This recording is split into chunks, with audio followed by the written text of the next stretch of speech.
Okay.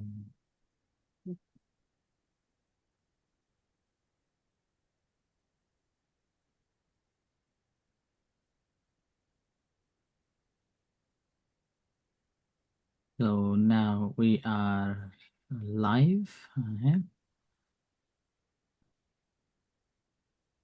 Okay, now we are live now. Okay. Right. So let's start of the day. Whereupon, Welcome back to our online meditation in February 23rd. So let's start with the body scan as usual, and then we'll see Pajan to bring us to the whole session. Okay, thank you. right. So good morning, everyone. Let's start our day by just practicing a short body scan, and then we'll practice other parts and talks and reflections and question and answer. Okay. So with this, relax yourself.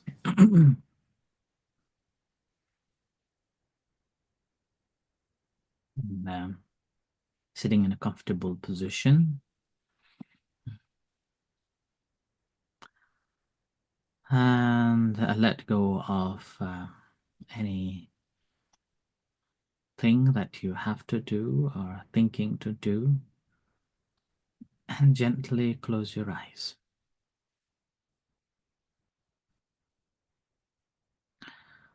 And as you close your eyes, take a few long, deep breaths.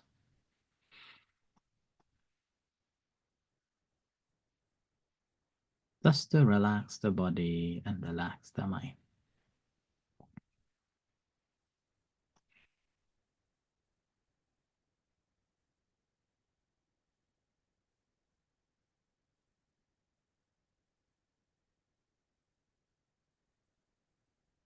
And as you relax to yourself,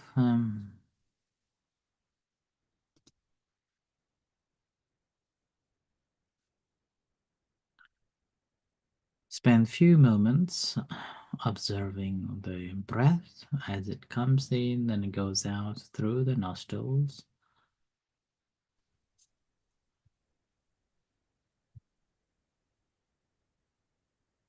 Or experiencing this breath in your belly as it rises and as it falls.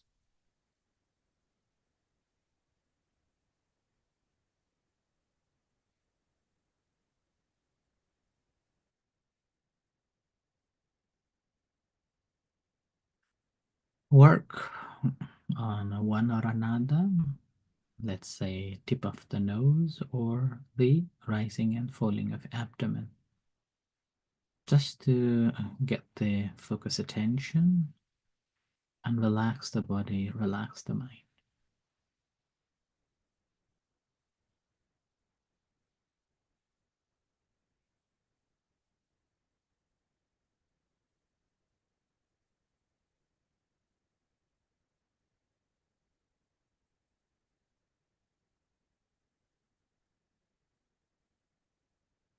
Just as if the breath in your belly, as it rises, noticing it as rising, as it falls, noticing it as falling. So rising, falling.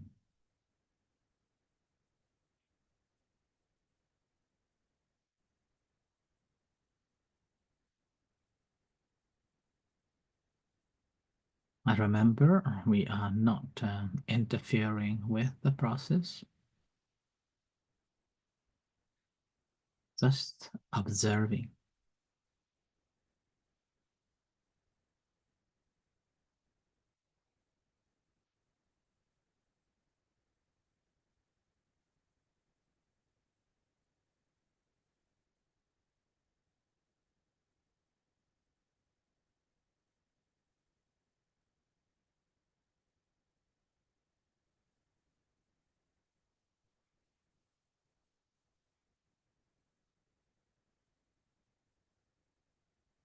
And now we will practice the body scan just to know that this body and how we feel in entire body. So shift your attention to the head as you breathe in,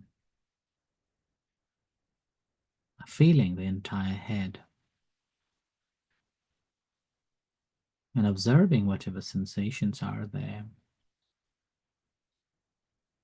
And noticing as you breathe out some form of a release and relax each sensation that you've been observing as you breathe in.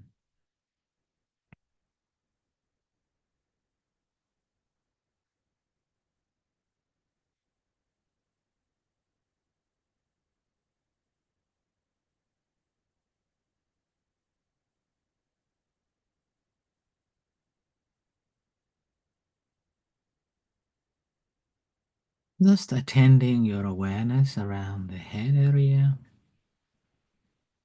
and observing whatever sensations around there.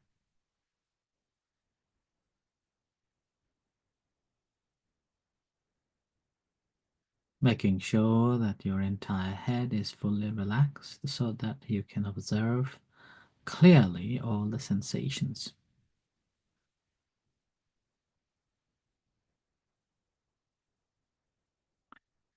And as you experience the sensations, again, do not hold on to it. Do not be with that.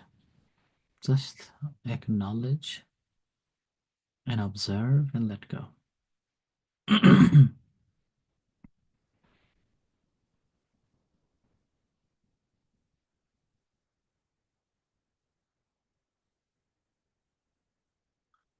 You may investigate its nature, the character, the effect, and how you are observing.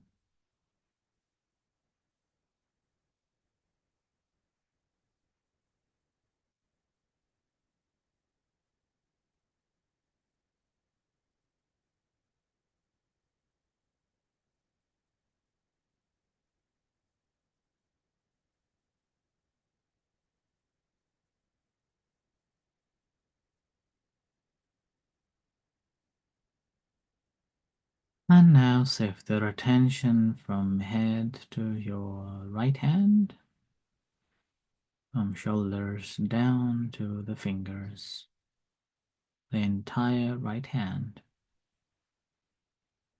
observing what sort of sensations are there.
And again, just observe, acknowledge, and let go. Do not hold on to it, nor do not try to be with it.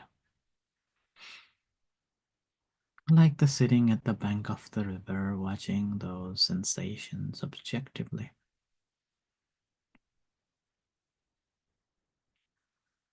And shift that attention from right hand to the left hand and observing whatever sensations that you can detect from shoulder down to the fingers of the left hand.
And similarly, shift your attention from the left hand to the front part of the body, neck down to the belly, the chest, then the belly. What sort of sensations are there?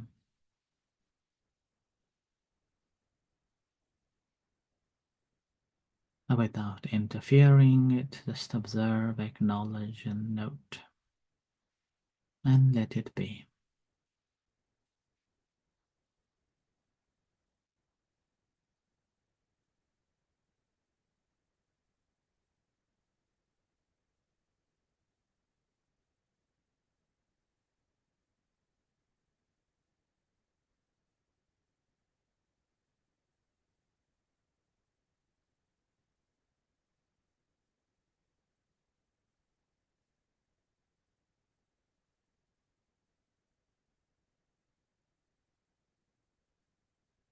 Whatever sensations that you can detect in your front part of the body, mindfully paying attention to it,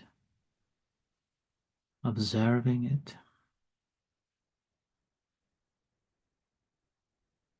objectively, and let it be.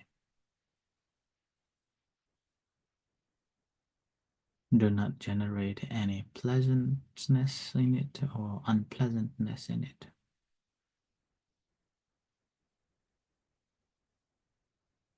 And do not search for anything either.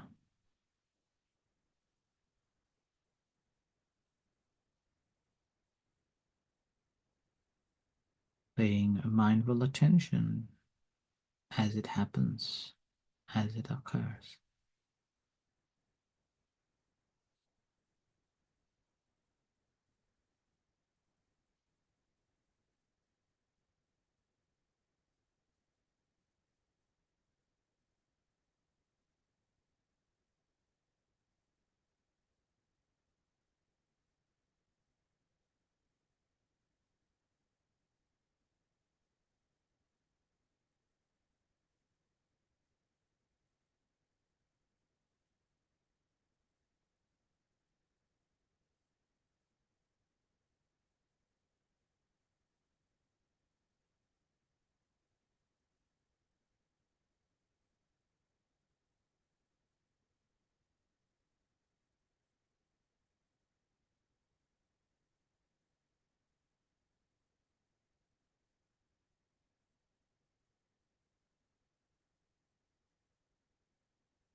Shift your attention to the back.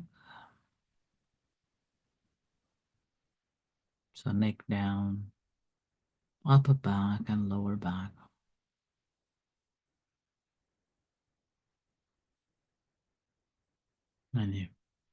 Any sensations around, just observing objectively, observing, acknowledging, noting, and let it go.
And move your attention to the right leg from thigh to the toes.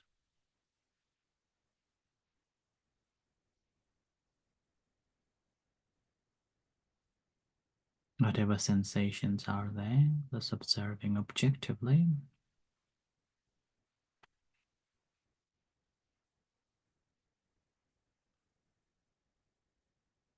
Do not generate any desire to keep any sensations, nor reject any other sensations.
Now shift your attention from the right leg to the left.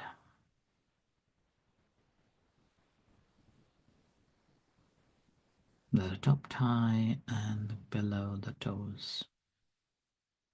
Whatever sensations are there, just observing as they are.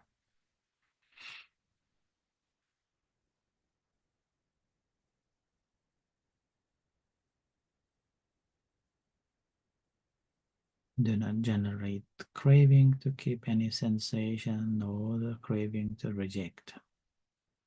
Observing whatever sensations arises objectively, acknowledging, noting, and let go. Just be an observer.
Shift your attention to the entire body.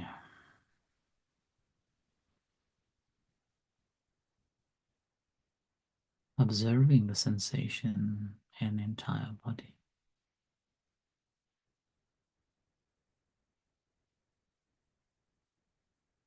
At this time, you may settle yourself on the primary object, the rising, falling of abdomen as the breath comes in and goes out.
Now, with this, bring your attention to your eyes. Observe the tensions or any sensations in your eyes.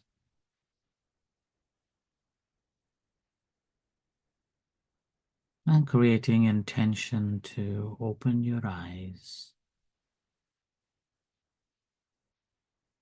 And slowly you may open your eyes and come to the room and reflect for a few seconds.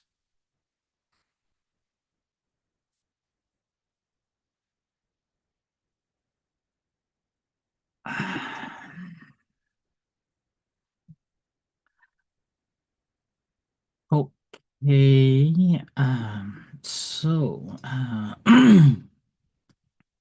we have we as well joined. Before we go on to this today's topic, anyone has got anything to share or ask? Your practice or troubles in your practice, this floor is yours.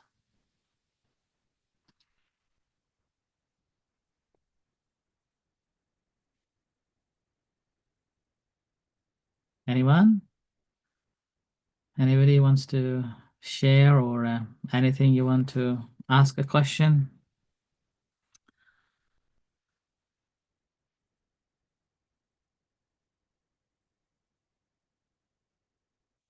Right.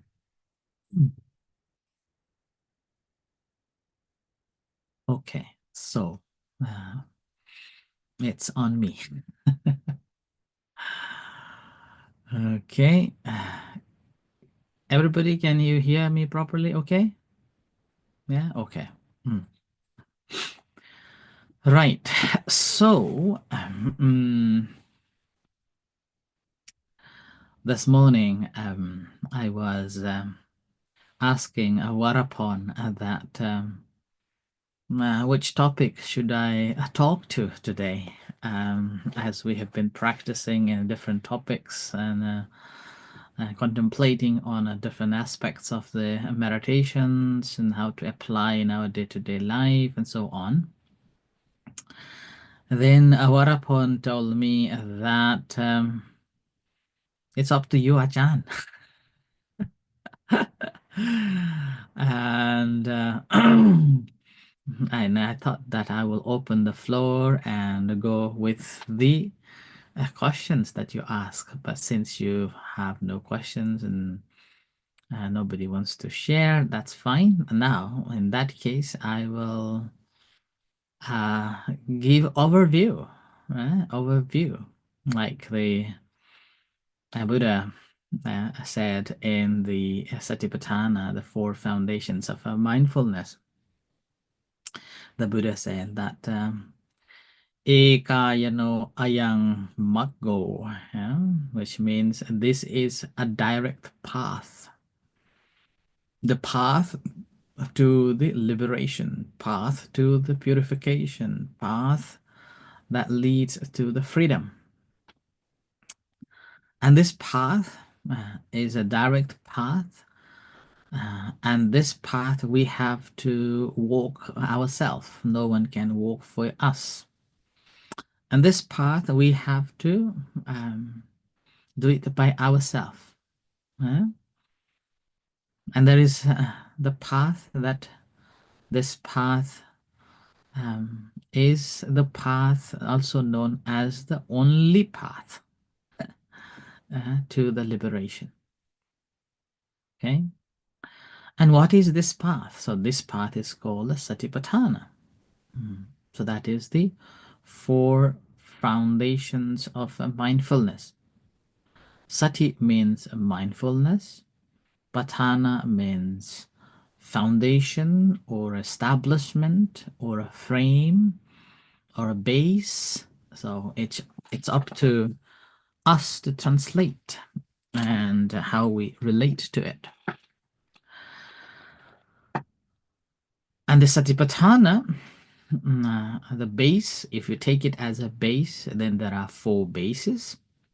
That's the body, feeling, mind, and phenomena. And again, obviously, if we are taking it as a frame, then again, these are the frames that we are working on. And if we take it as establishment, then we put our effort to establish our attention on these four.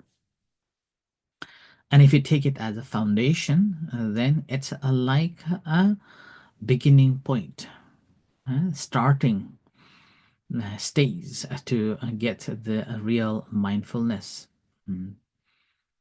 And that four frames are the body, feeling, and the feeling and mind and phenomena. And obviously, body contemplation, it has got so many other distinctions, but in the practice, what we are doing is we're taking one object, let's say the breath, our sensations of the breath in our belly, that is a part of the body. So it's called a body in the body.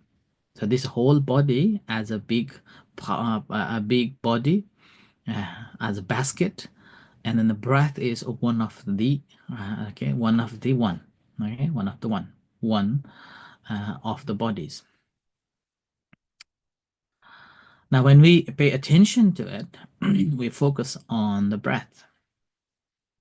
Now the breath, it's up to us where we feel comfortable, right? So the rising, falling of abdomen, or the air passing through the nostrils. And that we pay attention to it. So we develop our focus attention. And here, this is the body. And then when we are focusing on that, remember this breath, we can feel it because there is a sensation, right? Without the sensation, we can't feel this breath.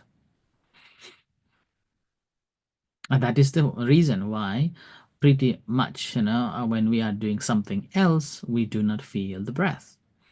No, we do not feel in our nose, we do not feel in our belly, because our attention is somewhere else. Which, having said that, doesn't mean there is no feeling. Having said that, doesn't mean there is no breath going in and out. It's there happening, but our attention is not there. And when we put our attention on it, then we feel that breath. So in order to feel the breath again, you have to have this attention, the mind consciously aware of that. So the third factor, the third base or foundation, the chitta or the mind is in the present there too. When the mind is in the presence of it, then we know that this is happening. But when the mind is not in the presence, then we do not know that.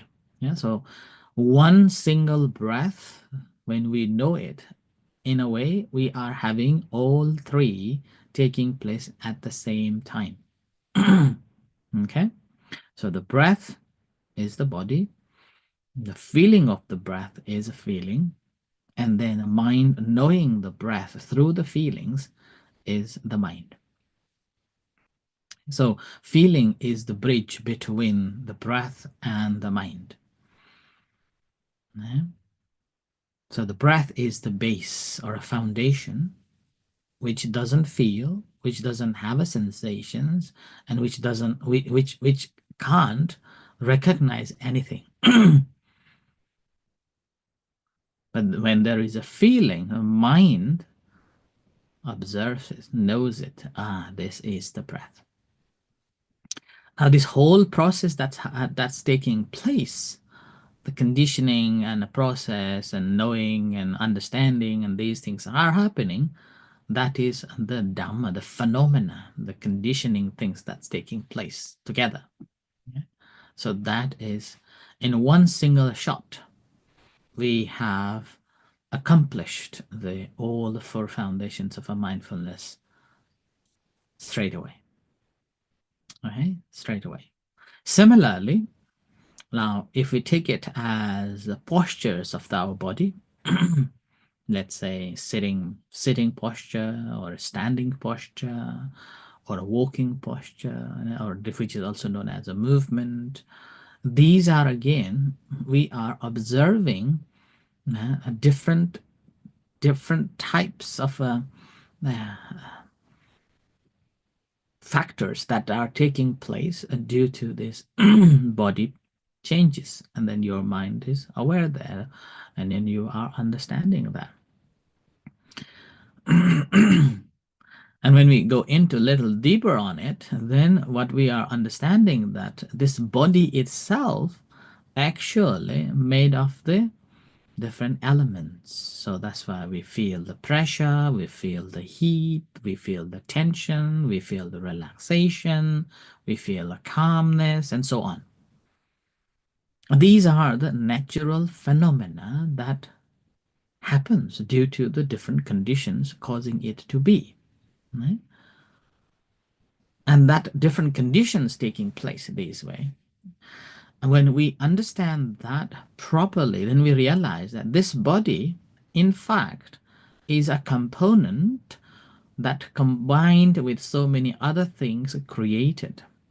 Even the breath, this breath also like that. Similarly, and then we realize that the sensation, in fact, is not the true thing. Yeah? It's just a byproduct that created. And with that byproduct that created, on the basis of that, we realize that this is happening, and then we become aware of that. then we realize that actually this feeling itself in a reality doesn't exist. Hmm? It's like a fire. There's a fire that we see, the blaze of the fire.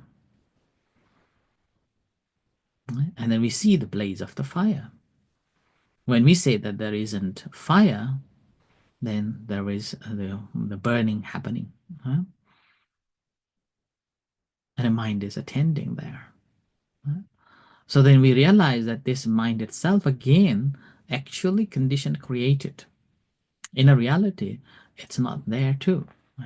So that's in one go, this 4 foundations of a mindfulness simply comes into the existence like that.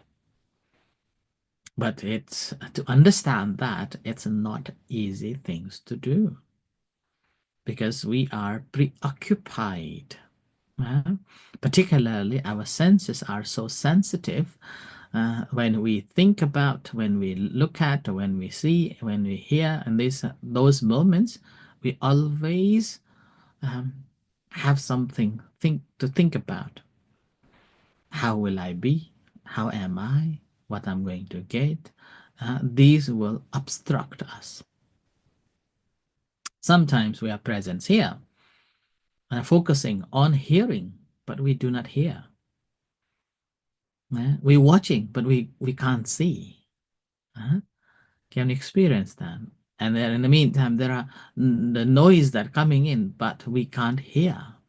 The sound that is coming, we can't hear.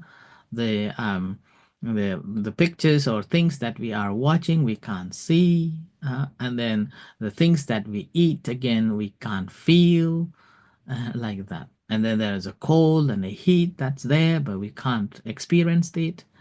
It's all like that because our attention is not there. You're not paying attention to it.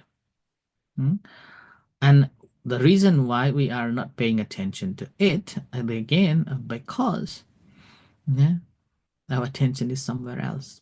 Our intention is somewhere else, like that. But when we are practicing meditation, or learning to be mindful in everyday life through these practices, these are just the initial preliminary practices to get ready so that we can use it in our day-to-day life. That's why even Buddha said this is a Patama Magga. So this is the first stage of learning process, and we are learning.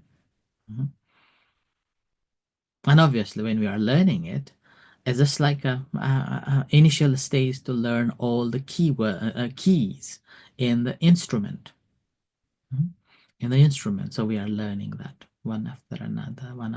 We become familiar with the one key, another key, and then we become fluent in it. And after we become fluent, then we don't need to worry about the structure. We don't need to worry about this key makes this sound or that key makes that sound. We don't need to worry about it. It just become fluent in it, skilled in it, and then one will be able to use and play at any place, in anywhere. It's like there is a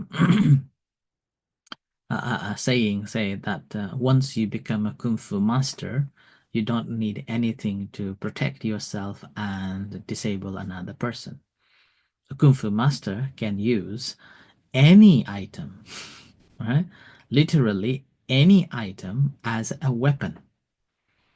But for us, even the knife, we do not know sometimes how to use it, right? And if you give me a gun, then I don't know how to use the gun because I never used it like that.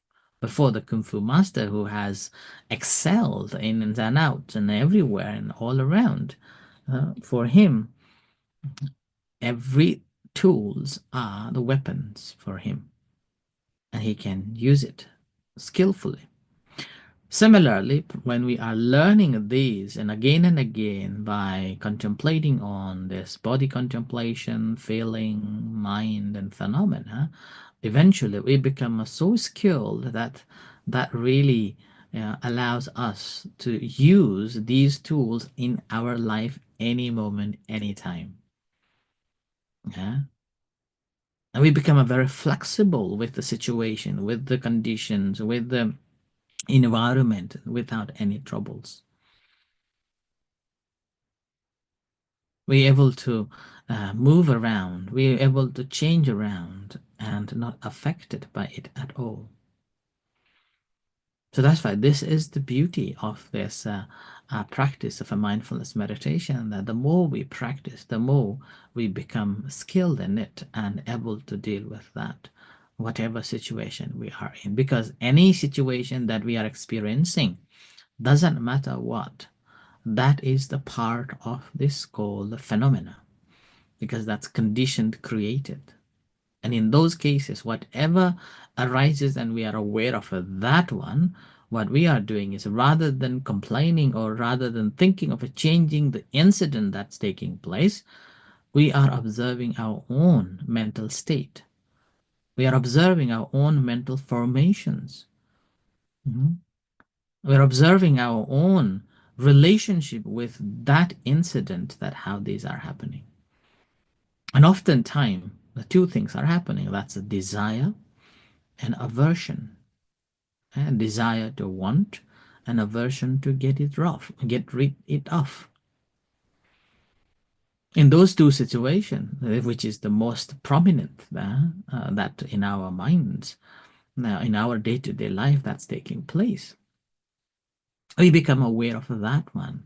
What is the reason behind that I am feeling pleasant and I want it more? That's like when we are having like a piece of a cake with a warm a cappuccino or something like that, that if you're liking it. And that's the reason why every time when you have the cup of coffee, you want to have a piece of cake, because it gives you a flavor, the nice flavor that you're attached to. So there's a desire. The moment when you want to have a coffee, you think of this piece of cake. But in the same time, if you do not want that piece of cake, or you never had it and you do not like it, then what happens? Doesn't matter how beautiful that piece of cake is, you don't want to have it. In the meantime, in case you have bought this cappuccino, and somehow normally you would have a little bit stronger, and you went to another shop and the shop didn't make a proper cappuccino, then you feel, this cappuccino is not, I don't like it, right? And probably not only the cappuccino that you don't like it, you would be telling or expressing that, oh, I don't like the shop. And in the future, whenever you have to, whenever you would like to buy a cup of coffee, then you would not be going to that cafe. Right? So it's a version like that. And with that, what's happening here? That we are drawn into the miserable, or different defining different sorts of things in our lives. Whereas the moment when we become very mindful of each experiences that we are having, whether that's desire, whether that is aversion, whether that is a restless mind, or whether that is a doubt of uncertainty, or what's going to happen, what should I do in those cases. If we become mindful of that each mental factors and our mental formations, then that moment what's happening is that our mindfulness, the so-called sati, the awareness, is present there, in action. It's in the present, acting and working there. Mindfulness becomes the enlightening factor now.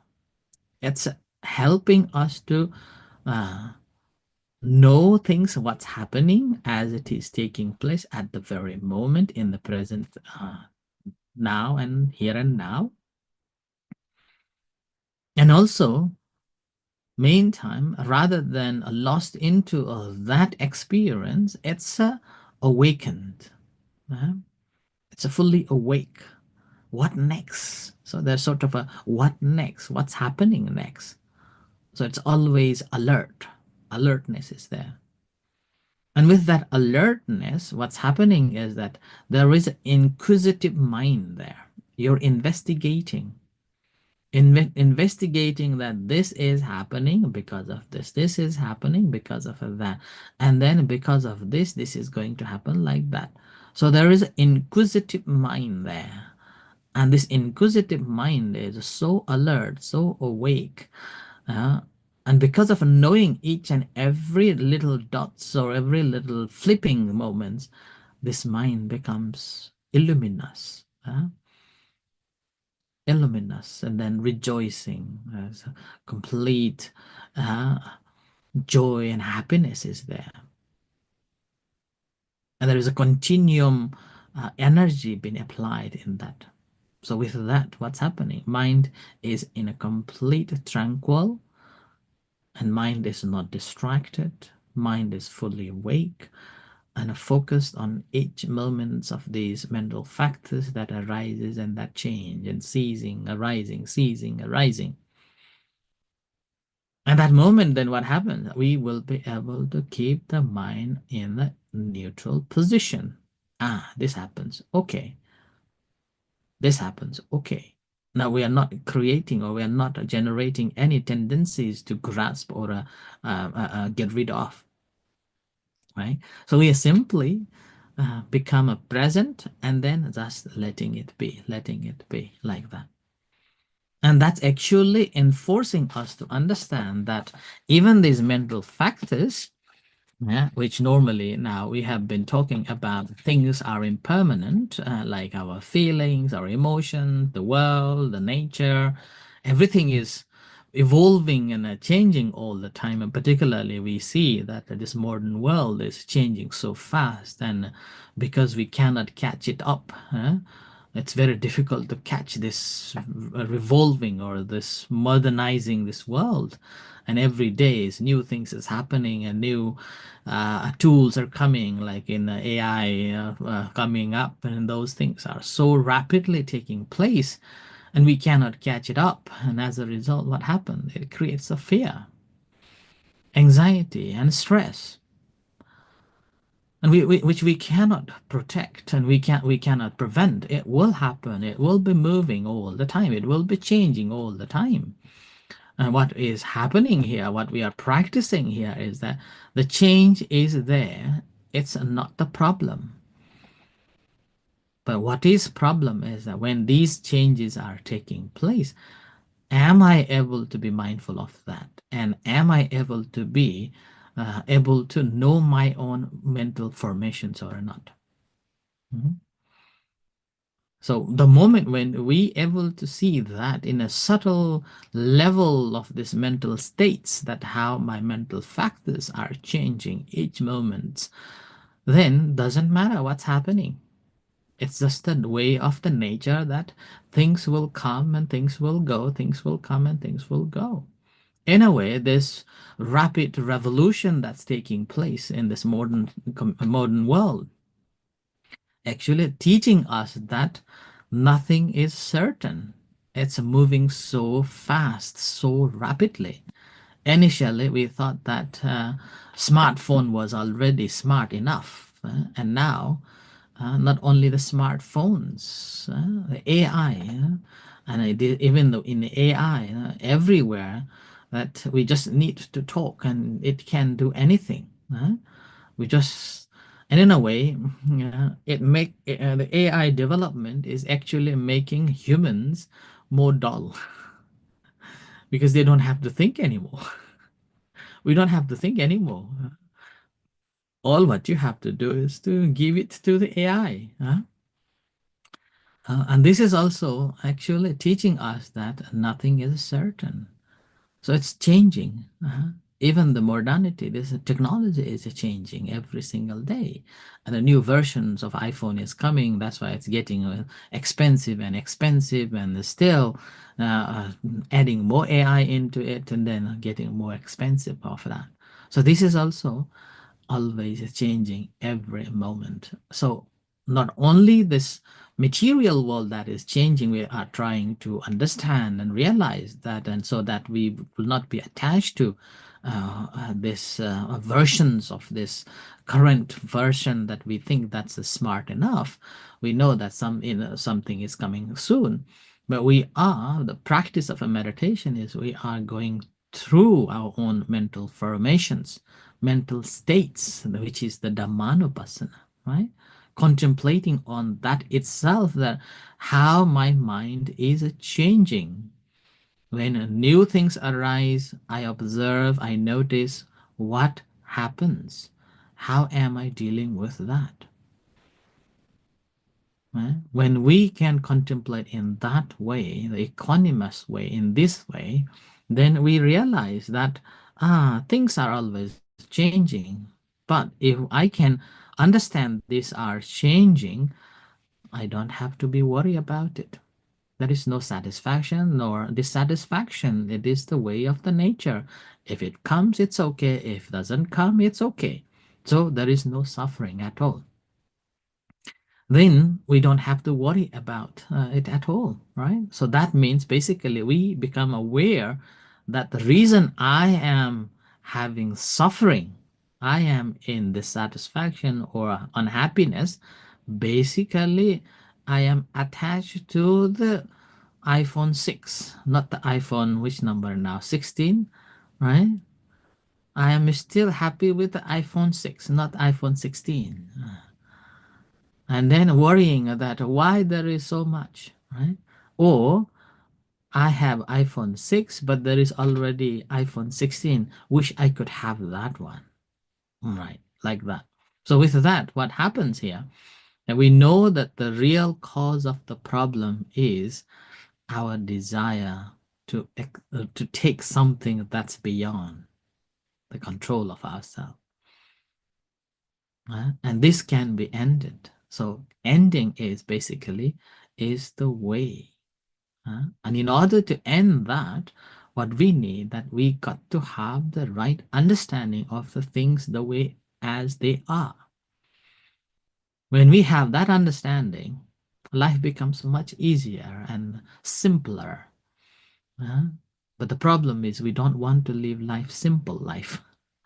although we desire uh, Although we desire to be a simple man or simple living a simple life, but down the road what's happening is that, oh, I want to be this, I want to be that, I wish I can have this, I wish I can have that, and it goes on and on and on, and as a result of that, what happens? We are in the trouble. So that's why, first of all, we got to have this right understanding of the things.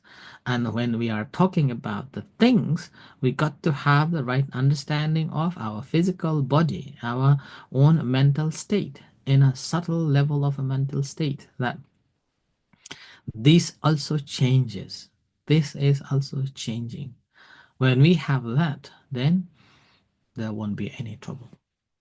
We can live happily. And then this life becomes much simpler. But the problem is, the simple is the hardest thing to practice. We like to be complicated. Simplest life is the hardest life to live. That's why nowadays, when somebody is living a very simple life, are you crazy? Right?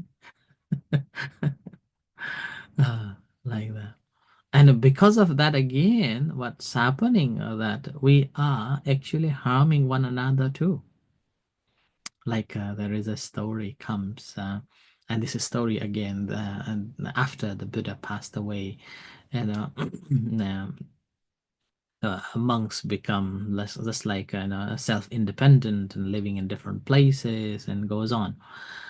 And there was a one monk who was living in one of the near village forests and was on the way to another village, and there comes one Brahmin who didn't have any knowledge about Buddhism and who didn't like Buddhism, and also he didn't like monks and so on. And it happened that when he was traveling from one village to the another, on the way, he has to pass through this woodland, and this monk was living there and meditating. And when this man saw this monk sitting there and went up to him and asked, saying that, oh, becoming a monk, it doesn't have any fruits, right? Any fruits. So then, rather than having any discussions with him, this monk just stood up and went to his hut. And this monk, this Brahmin was, kind of following him, and then followed up to his hut. And when he came up to the hut, this monk said that if you want to debate with me, we have to understand that you should accept things that's acceptable, and you should reject that should be rejected. So then he said, okay. So in that case, then this monk said that and there are different types of the people, right? Different types of a group of a people. So first group, always harming others. And the second group harms themselves. Third group, harm to themselves and harming to the others. And then the fourth group, they do not harm themselves nor harming any others. In between, among these four groups of people, which one do you think is the favorable one? Obviously, Brahmin, as a learned person, although he didn't have any belief in Buddhism, he replied that obviously the fourth one is a more favorable. Right? Then in that case, then the Buddha, sorry, not Buddha, this monk further says that, okay, there are two types of people. Right? Two types of a people in that. So the first type of a people that they search for a material gain. Right? Search for material gain. And a second, they do not search for the material gain, but to relinquishing it. And among these two, who do you think more harmless? Right? Then obviously Brahmin said that the second one, who is not looking for the material and thinking of relinquishing it. And then this monk said, so monks are in that second category. Yeah, so it's basically learning to let go. The moment when we are learning to let go of things rather than accumulation for this or for that, then what's happening is that more we are letting it go. So with that, this person is more harmless, living a harmless life. Right? So this way, we got to think about that. The more we want, the troubles comes, and we will be causing troubles. Whereas the less we want, we are not causing any troubles to ourselves and then to others. But living a life less wanting is very difficult. And this we can, gradually practice. Practicing will help us to see that, life is short. Why should I worry much? And whatever I have, I am satisfied, but I will just maintain with that, and then it goes on with like that. So basically, we become a very mindful the way we live our life. And when we live our life in this way, then life becomes much happier and much calm. So these are some of the things that I thought will share to you today, to take away and remember, reflect on it, and try to notice and recognize and relax and have a good life. So I offer this as today's reflection. before we practice another meditation. So anybody wants to add on or anything you want to ask, please do so. So floor is yours.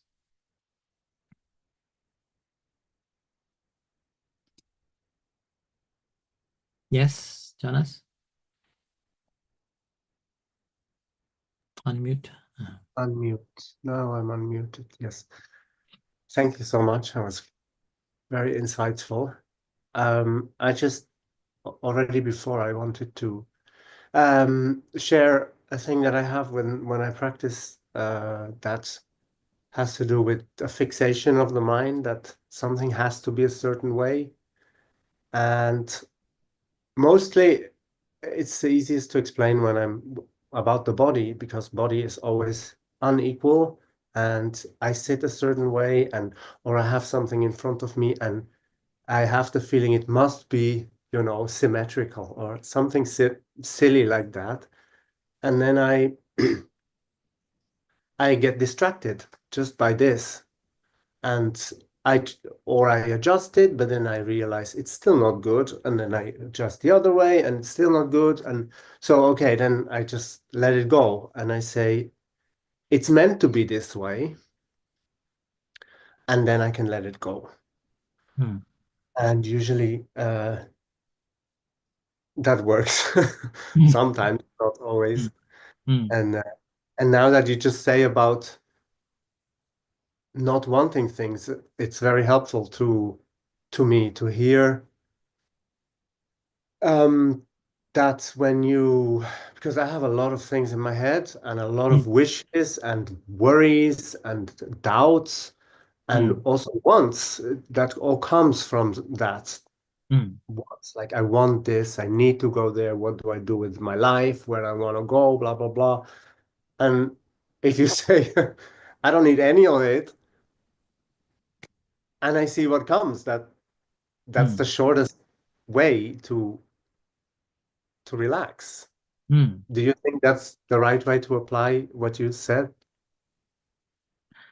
Well, definitely. But in the meantime, you have to remember that you have to earn for your living as well. But that should not be too excessively focusing on that. Right? So when you are just content and also meantime you're mindful of using things mindfully, then yes, as you know, the more we want, we become a very restless and very stressed, and we cannot concentrate properly. Whereas we have a less wanting, and whatever we have, we are organizing it properly and in a way that manageable, then there is no stress at all, right?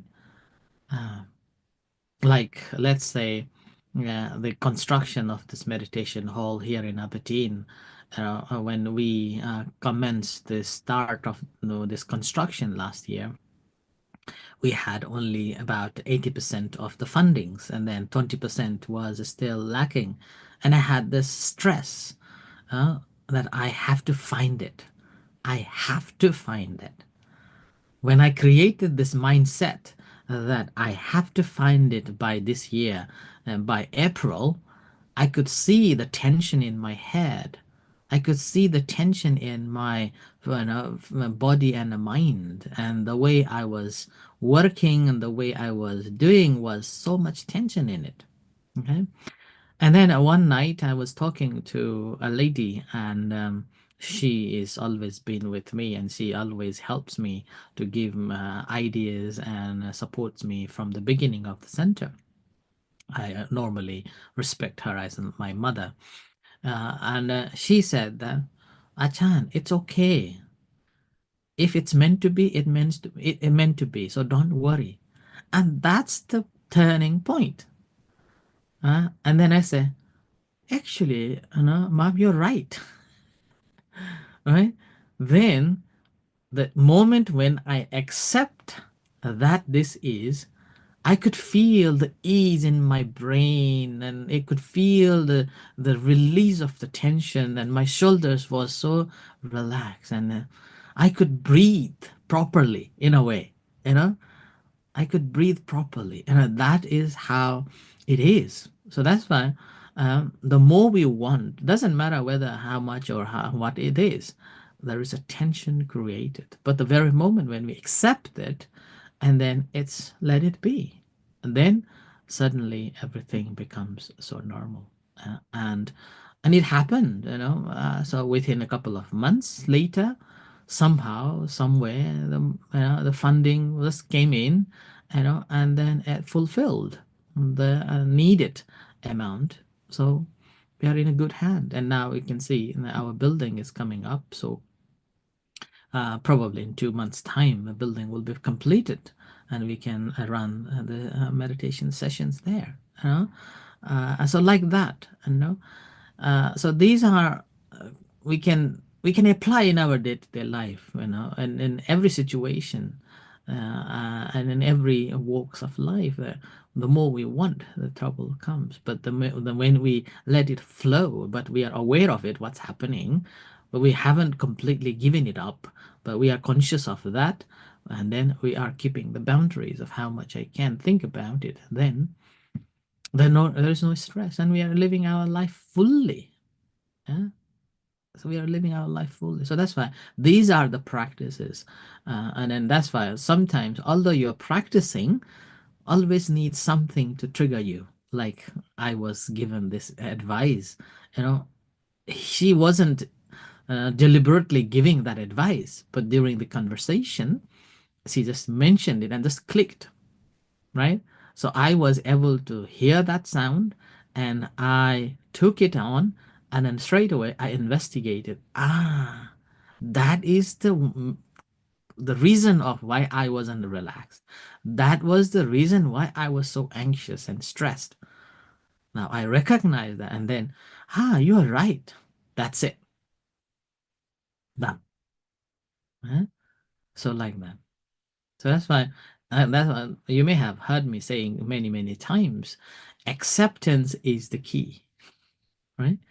Acceptance, realization of what's happening is the key to liberate all the sufferings. The problem is we cannot realize and accept it, that I am having this. So that's why my classic example is going to the toilet, right? We go to the toilet because we have realized it, and I accept that I need it. Then we go to the toilet and we realize. So that's exactly what mindfulness teaches us, that I got to realize that I am going through, and I accept it. The acceptance, that's why it's important here. Then we are free from all the troubles. Okay? Right. So anyone else? Yes. Okay. Mm. I put the video as well. Thank you for your teaching. I agree with Jonas. That's very insightful, and thank you for Jonas for sharing. I also can relate to what you say. I also like what you said in the part that mind is actually what is it? Condition created. Mhm. Because we think that we are focusing on something, we are doing something, but actually it's conditioned to what we used to do, what we used to know. Even we try to be okay, we be mindful, we'll try to recognize the thing as they are, but it's still conditioned in a way because of what we've seen, because of what we've known before. So I don't know how to really work it out. Like, okay, how do we not condition thing? Yeah. To be really mindful to how it is, because we'll be biased. We will use what we know before, even we try not to, but in a way it will come. To in my condition, in my situation, at least, we'd be like, oh, we try to be neutral, we try to not get attached, try not to judge, try not to do anything, but it come naturally in a way. And also another thing was the attachment was mostly was with, because we are family. I'm here, my parents are in Thailand, my children are abroad. I will be worried about them, and I want to be like, I want to be there. I want to be with them. I want to support them. I want to take care of my parents. And I'm here. What am I doing? I'm just like, sometimes it's like, am I doing the right thing? Where should I be? What should I do? And that Mm. create a lot. I think Varapon can relate a lot to that as well. We're being a sandwich generation. We have kids on side, parents on side, and we're in between. So that's also create a lot of anxiety, frustration, sadness sometimes. Mm. And yeah, what can we do to like being in the present? Those are my Mhm. questions. Right. So two big questions. Very deep questions. One is about the mind, and it's like a creation of the mind, and then attachment, and which is again the main root cause of conditioning the mind. So let's go to the first one first, okay? So the mind, according to the practice and according to the teachings, is conditioned, right? So when we are here on this session practicing, okay, and you're listening what I am saying, do you understand everything?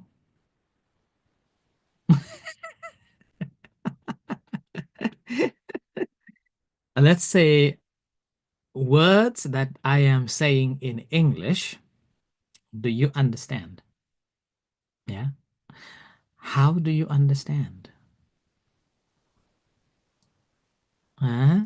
So number one, you hear. So your ears, yeah, coming to contact with my sounds, and that's called the feeling.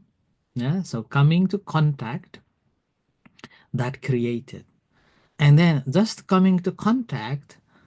Do you think that you will recognize it? No. You have to have an intention to listen what this sound is about, right? And then when you listen that sound, the vibration, so-called the frequency, right? The frequency, the sound, the frequency coming to contact, then, oh, this frequency is called this. Yeah? This frequency is called this. And how do we know that this frequency is called this? Because we memorized, we have learned, right? We learned it before. So mindfulness is a frequency of so many different levels, yeah, so-called tone, yeah, ups and downs, the tone that ups and downs, and this is called mindfulness. And I know this is a mindfulness because I have been hearing it again and again, the same frequency, and it is called mindfulness. So that is called sanya. Yeah. So in order to have a one single mind, how many things are happening? At least 4 things are happening.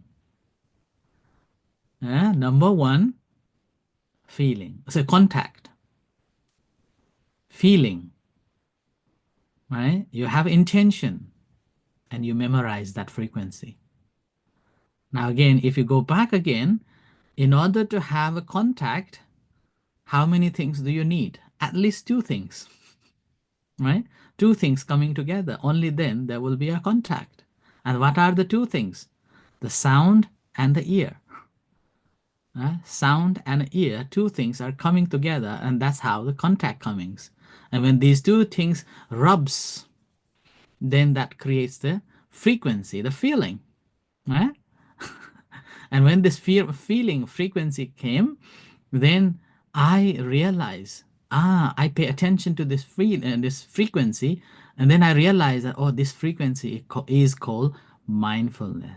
See how many things are taking place in here? At least 6 things are taking place to create a one mind.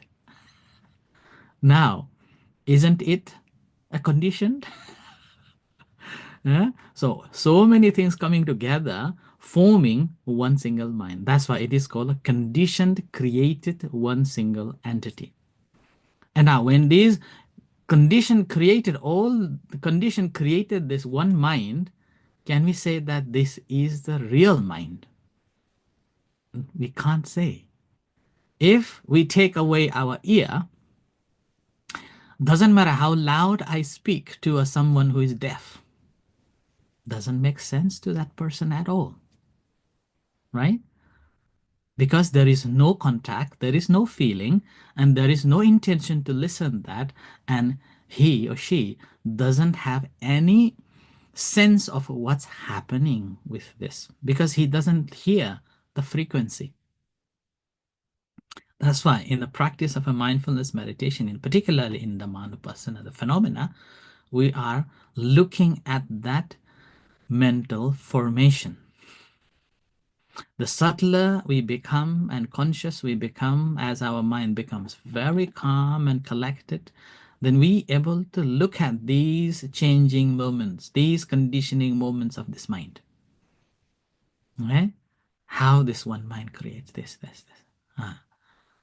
And the moment when we can see that, then we realize in a subtle level, I see this one because of this. This is also changing now. This is also changing now.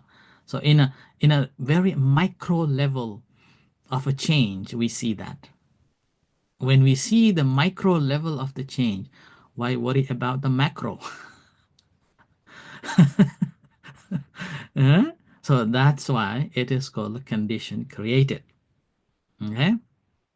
Again, if you go towards the Abhidhamma, which is again talks about the different types of the minds and different types of mental factors and goes on. So there are so many, 100 of them. Okay? So that's again all beginning from this, at least of a six things. Okay? 6 components coming together. Now, in terms of the attachment towards the family, okay, and that is, you have to look at in 2 ways, in my understanding, at least 2 ways. Right? Number 1 is called duties and responsibilities. As being a human beings, right? As being a human beings, we are a social being. As being a social being, we cannot detach from another humans. Right? And particularly the humans, those who are very close and dear, who we have affections and working together, living together, we normally generate this affection. And this affection, again, is not a permanent affection. Okay? It depends on who do we relate or who do we attach the most. Now, for example, between your son, suppose you have a son, between your son, or let's say children, so that it's more neutral. So between your children and your husband or a wife, who do you love the most? Right? Normally, you would love your children, then husband or a wife. And remember, if children behave badly, right? If children behave badly and very naughty, do you discard them? No, you won't. You won't discard them. You will try any ways that possible to help that child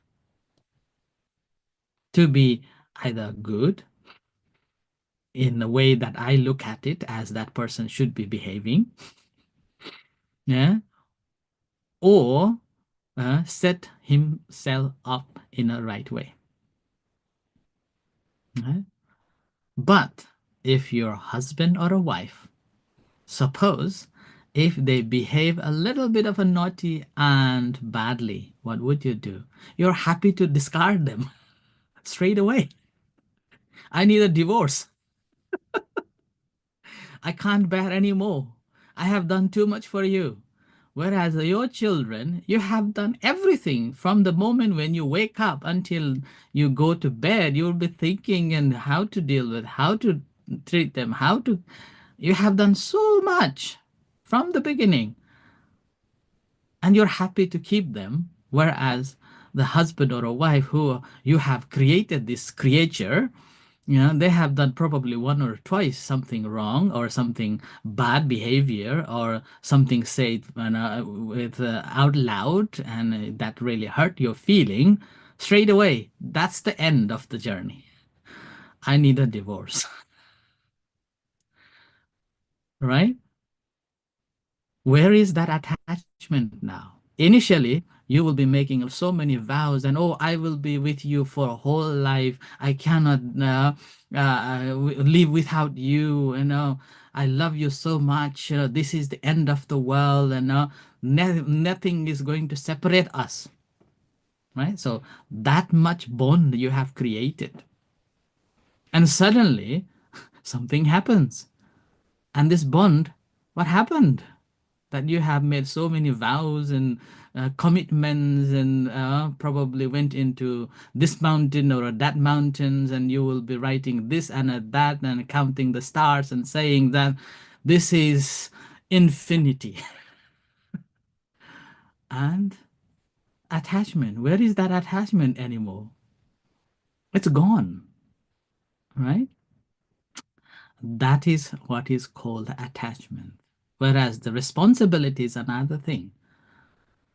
Responsibility, that you take the responsibility onto someone who has done favor to us, who has done favor to us, or as a person who has a responsibility towards it.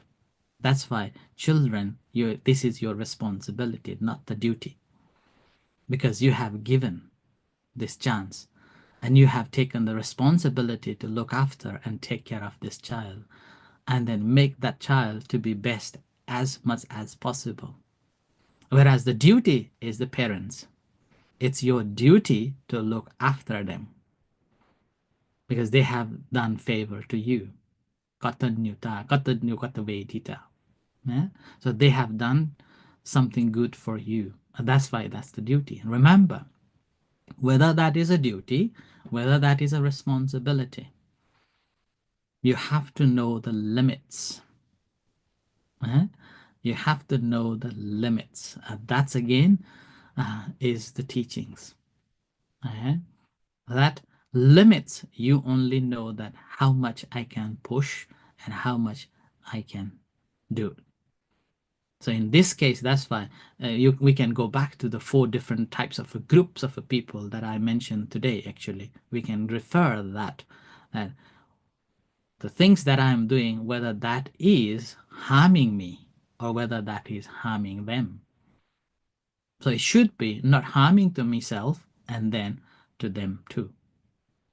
Okay, so with that, it's called finding the balance in between and then not harming too much. But in the meantime, doesn't matter how much you do, there is no limits of they want it.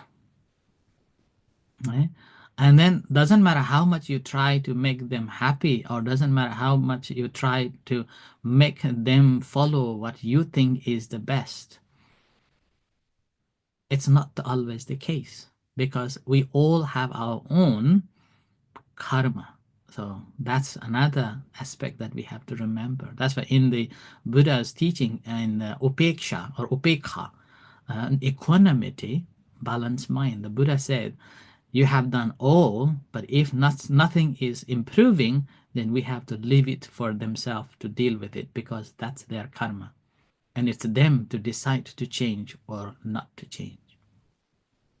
Okay? So that's why this is a very difficult subject to comprehend.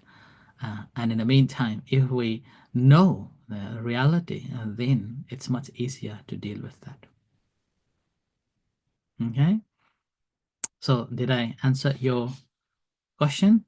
That's mind and attachment. Okay. Right. In that case, Anybody else want to share or to ask a question before we do the short meditation and the loving kindness practice? No? Okay. Right. So in that case, let's practice meditation for some times, and then I will do the loving kindness meditation to finish up. Right. So sitting in a comfortable position. You may wriggle yourself or crack yourself to feel the relax of the body. And take a few long deep breaths. Just take away all this stress and concentrations and tensions. And gently close your eyes.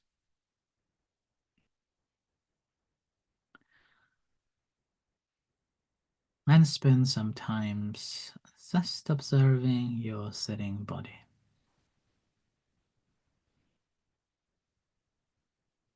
Without thinking to do this or do that. Without thinking that I should pay attention to this or that. Just attending yourself, feeling this body here and now.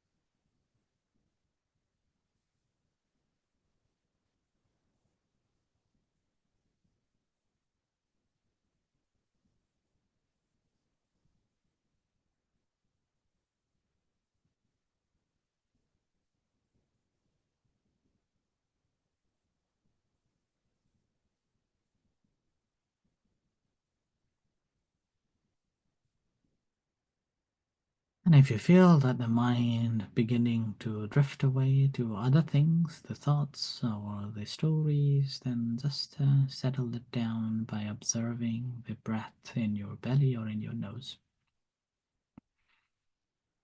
And begin with your breath. Settle down and grounded yourself on the breath. Just as if that's in your belly, then rising, falling. So observing rising as rising, falling as falling.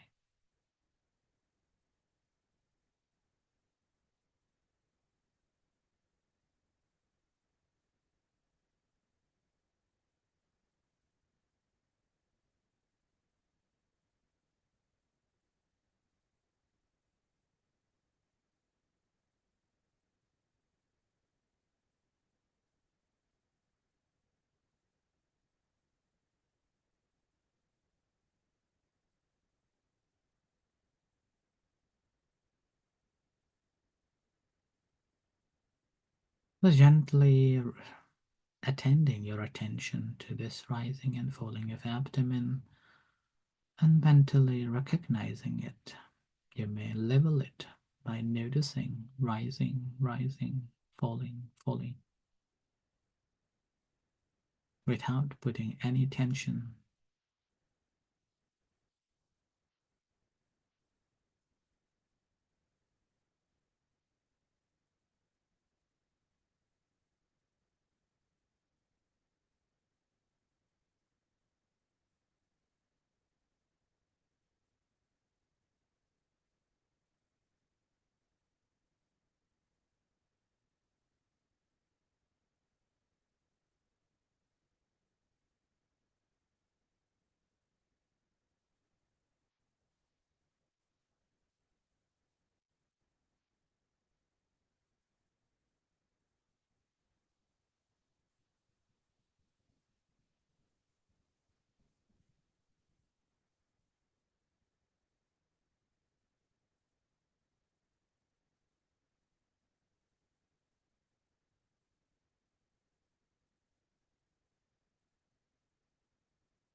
may try to contemplate each rising, falling that is taking place.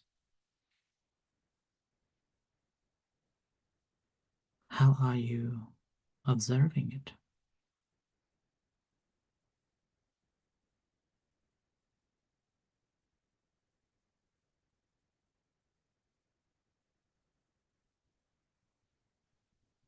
You're attending your attention on it. How do you observe it?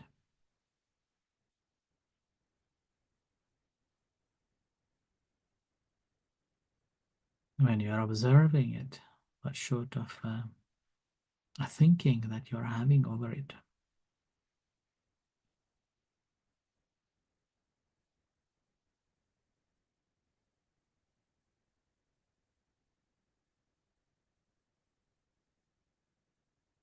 Is there a desire to continue as you're experiencing, or is there a desire that I should let go and choose something else?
We'll practice the loving kindness meditation. So relax yourself and bring your attention to the body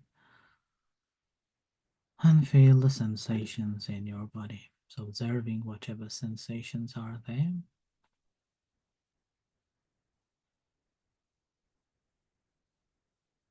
And observing objectively its sensations.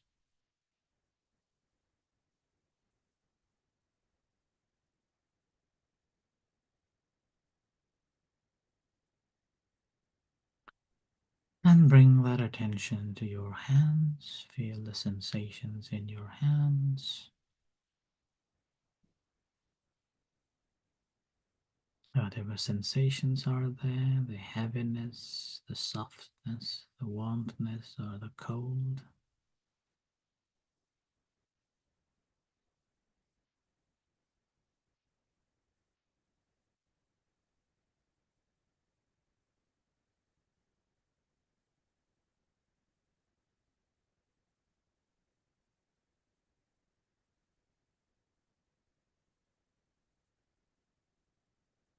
And shift that attention to your heart area. Feel the beating heart.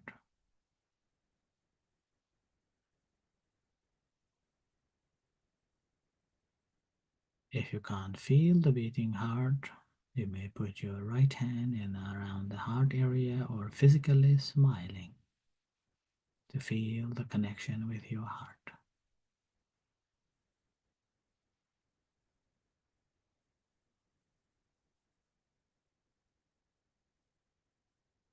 As you smile, or you put your hand on your heart area, take a long deep breath and relax and feel the connection with it.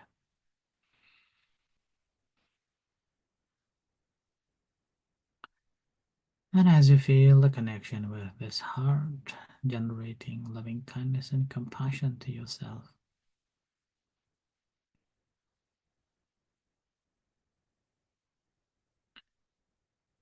bringing all the loving thoughts to yourself, allowing yourself to be happy, free from suffering.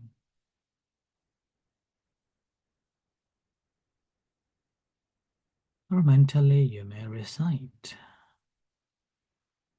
"May I be happy." As you recite the words, "May I be happy," feel the happiness and allowing yourself to be happy from bottom of your heart.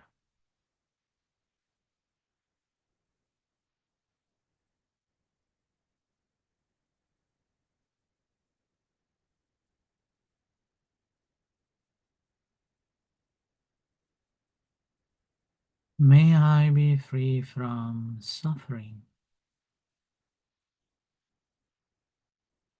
feeling the freedom from all kinds of sufferings.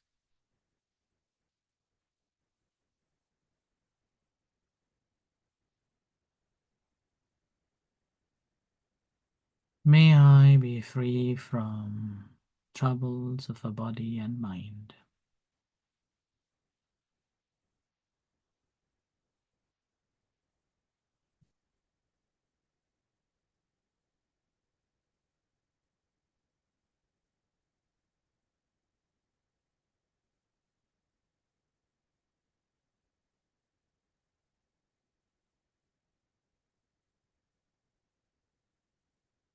May I be free from hatred, anger, jealousy, ill will, animosities.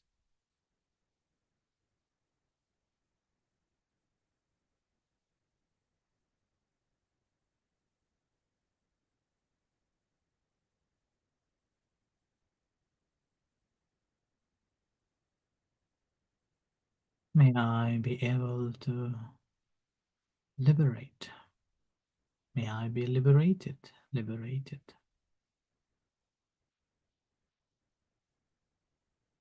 May I be able to maintain my happiness.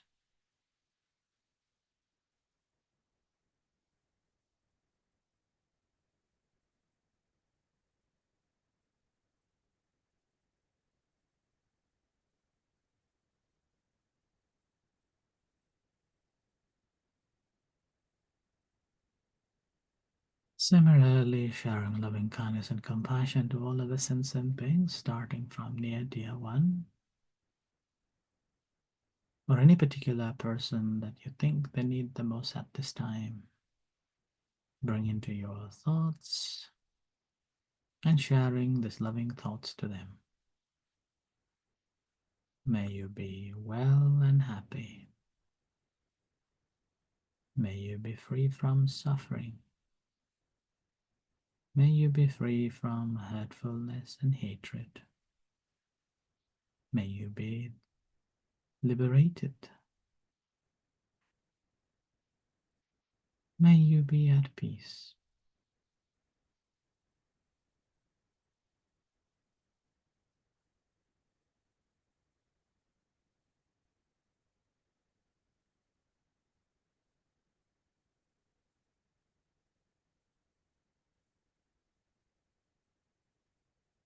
And similarly, extending our loving thoughts to all the sentient beings in this entire universe, starting from near dear one here in this room, in the country, on earth, in the universe, whatever beings there are, beings on earth, in the air, in the water, not visible and invisible, big or small, tall, short, with legs and with no legs, with wings and with no wings.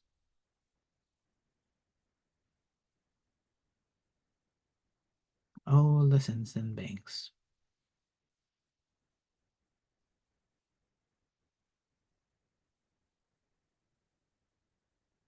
All the breathing beings, all the living beings.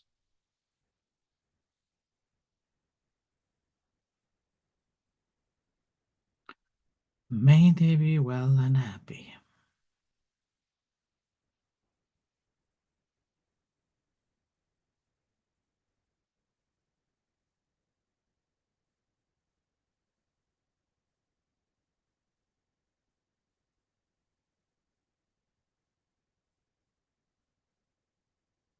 May they be free from suffering.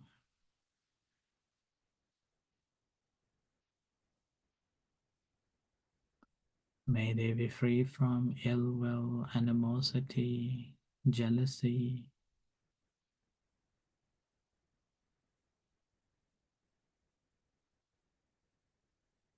May they be liberated, liberated.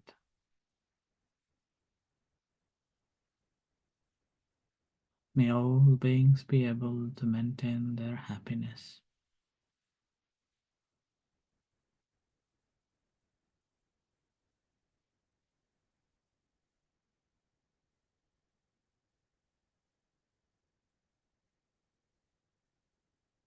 Those who are going through the sufferings, may their suffering ease and cease and free.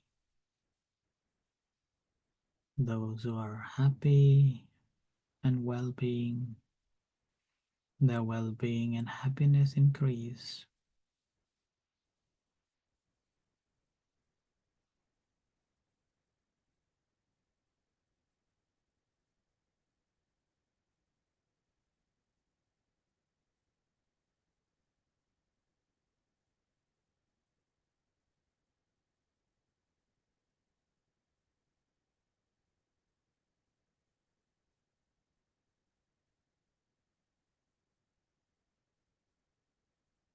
Now bring your attention to your hands.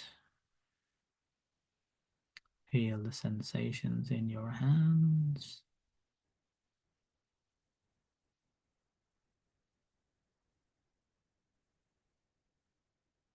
And to your body.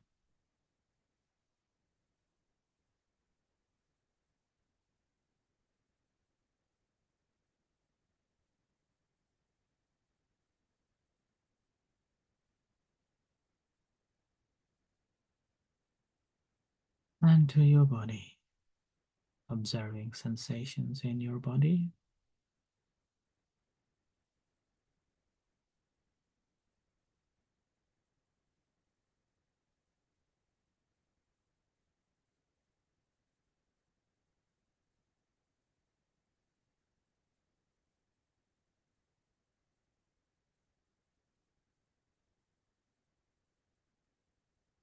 onto your eyes.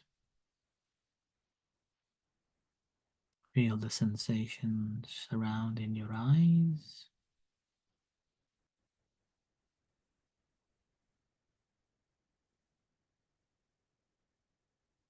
And creating intention to open your eyes.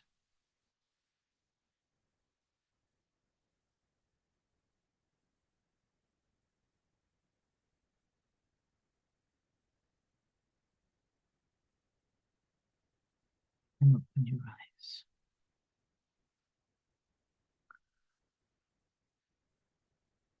Okay, so thank you everyone. So have a good weekend, and I wish you all the best. Thank you very much. Thank you, my friend. Thank you for the teaching today. It's really, really good. Appreciate that. Thank you so much. Okay, in that Yeah. case, all right. In that case, so we'll